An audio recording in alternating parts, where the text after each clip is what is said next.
Welcome back to the R3 approach. Whether or not we genuinely improve at this game depends upon the information that we have and then ultimately what we do with that information. The 6 components of the R3 approach provides great information for us in terms of what's factually necessary in order to genuinely improve.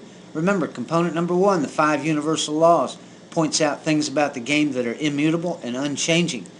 Component number 2, the 4 perspectives, indicates the 4 different perspectives from which we're going to need to direct our thought and action when it comes to genuinely improving. Then component number 3, the blending puzzle, provides a blueprint for us showing all the 16 characteristic traits that we're going to need to understand and develop in order to genuinely improve.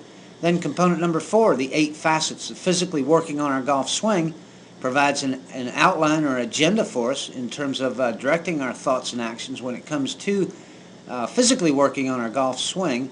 And then component number 5 here, the 4 types of practicing, indicates to us that there are different ways to practice. In other words, the old saying, practice makes perfect, is not quite accurate.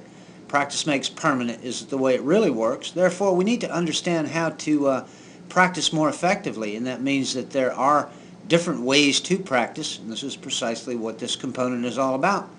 With this being said, let's have a look at component number 5 in the R3 approach, the 4 types of practicing. Okay, let's continue doing some good work here and have a look at component number 5 of the R3 approach, the 4 types of practicing. Component number 5 here truly follows component number 4 very, very closely. With component number 4, we identified those kinds of things that we want to be on the lookout for in terms of when we practice. Well, in terms of understanding what component number 5 is all about, we have to realize that there are, in fact, different kinds of practicing that we should be aware of.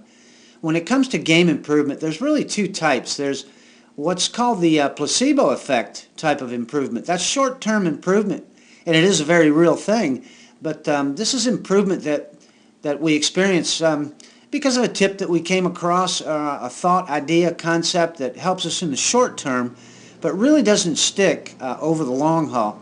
What we're really interested in, and our goal and our objective in the R3 approach, is to get that genuine game improvement.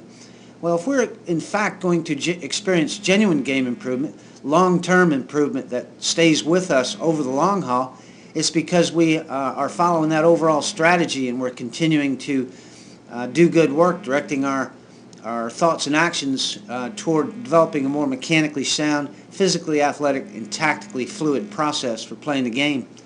Well, in terms of understanding that we have different types of practicing processes available to us, it's really going to help us to achieve that overall objective. We'll oftentimes practice in a manner that can be looked at in the R3 approach. We refer to it as regular or result-based practicing. This is the type of practicing that we do the most of. Obviously, we're attracted to the game to make swings at the ball and see what kind of result we can get. And this is referred to as regular or result-based practicing. It's not bad to do, but what it does is it really reinforces existing habits or patterns that we have in our golf swing. If we're genuinely going to improve, we have to realize that there are these other types of practicing available to us. When you look at the second type of practicing that we've identified here, technique or process-based practicing, what that really calls our attention to is the fact that if we're going to change a movement, if we're looking to make a movement that we have in our golf swing more mechanically sound, it's going to require that we focus on the technique as opposed to the result. This is a little different form of practicing for certain, typically done without result as part of the process. Maybe an indoor area, hitting balls into a net is something we do a lot of, using mirrors in order to get the immediate feedback in terms of what our movements not only are looking like, but what they're feeling like, without the result there to interfere or distract us from that process. So technique or process-based practicing is a very definite break from result-based practicing, in that the result is not the objective or the intent of this type of practicing. It's the most effective way to truly change movement. in the R3 approach, we talk about the fact that our golf swing is in fact a motor skill, and motor skills are created through repetition. Well, if in fact we're going to create a golf swing that genuinely becomes a motor skill, we need to have that correct and sufficient repetition in order to make that change. And that's a very difficult thing to do when we're out on the practice tee and the results are there interfering with the process of genuinely changing a technique. So technique or process-based practicing is an extremely important type of practicing to understand and to actually experience. In the R3 approach, we'll go into some very good detail about the process and technique and process-based practicing techniques that we could use. Then the third type of practicing, really it's referred to as deep or deliberate practice, and very much a process where we're experiencing a second wind in our effort, so to speak.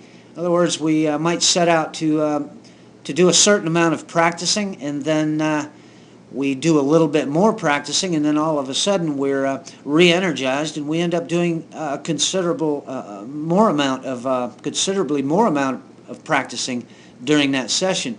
When we're able to experience deep or deliberate practice, what's really happening there is we're involving our mind and body to a deeper level. We're further myelinating the processes actually in our brain, creating those neural patterns in our brain at a deeper level. I mean, this is factual stuff about what it takes to actually create new motor patterns, and that has to do with a correct and sufficient amount of practice and thousands of repetitions, in other words. Well, in order to genuinely get those changes that we're looking for, this is what's required. Thousands of repetitions, thousands of correct repetitions, that is. And there's a very extreme need to make sure that those repetitions are correct. Too often we hear the statement made, practice makes perfect. That's not at all the case. Practice makes permanent. So if we're not practicing the kinds of movements in a correct and sufficient manner, then all we're doing is further ingraining the existing patterns that we have. In the R3 approach, we refer to it as the dark side of consistency. Quite often we'll continue practicing the things that we actually enjoy doing because those are the things that we do the best, when in fact we should be practicing those things that maybe we don't enjoy quite as much or that we don't do quite as well. Because that's where the improvement is going to genuinely be experienced. Okay, and then the fourth type of practicing actually is sensory practice. In the R3 approach, we talk about the fact that there's a very distinct difference between our creative mind and our competitive mind. So when we're talking about sensory practice, it is in fact a more subjective kind of practice that involves our imaginations to a great extent. Greatest players throughout the generations have all been very good, very creative at using their imaginations, not only in terms of solving problems, but in terms of anticipating how they will solve problems when those problems arise.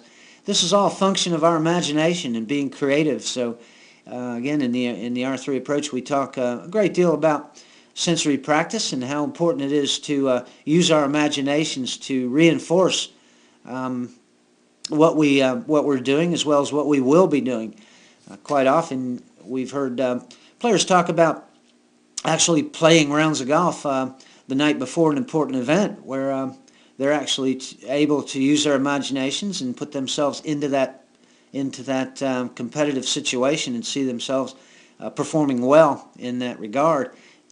This is, again, what's referred to as sensory practice, and it is, again, a subjective form of practicing as opposed to, let's say, regular or result-based practicing up there, which is more objective in form. We hit a shot, we see a result.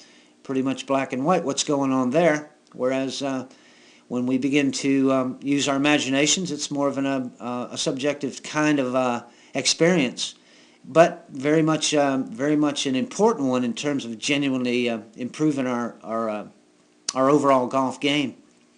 Okay, well, these 4 types of practicing are very important for us to understand that that we should be using in order to further our experience with the game and get that genuine improvement that we're looking for. Alrighty, let's continue having fun with the R3 approach, continue having fun with our golf game development, and as always, let's continue doing good work.